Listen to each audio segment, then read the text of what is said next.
L'Italia in particolare sta andando male sotto il profilo del decoro e della sicurezza. Le città soprattutto sono state dopo la pandemia aggredite da sbandati di ogni genere. Gente che probabilmente in qualche caso non ha niente da fare, non abbiamo incentivato il lavoro e di conseguenza siamo trovati con la droga. C'è droga dappertutto, vale per Mestre, vale per le varie città italiane, c'è lo spopolamento delle città, dei centri storici, in tutte le città. E su Mestre abbiamo fatto un lavoro enorme in questi anni.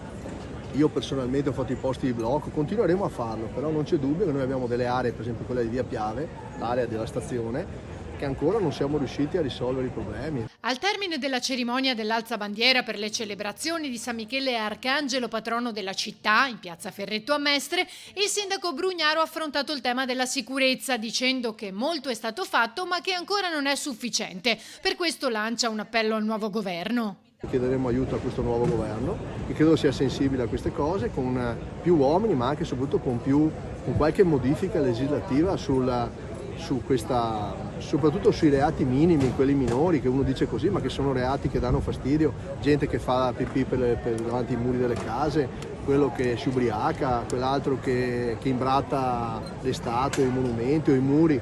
Cioè, queste robe qua devono essere perseguite, anche con un giorno di cella. L'ho già detto, poteri penali e giudici di pace fino a 10 giorni. Io non mollo su questo perché è inutile che continuiamo ad arrestare la gente. Io arresto alcune persone, le ho arrestate anche 18-19 volte, ma immediatamente vengono scarcerate e te le ritrovi per la strada. Per cui sono provvedimenti che riguardano il governo, riguardano il Parlamento, devono essere fatte delle modifiche minime che non costano niente. Per cui da Mestre, da Venezia, noi insisteremo su questo tema.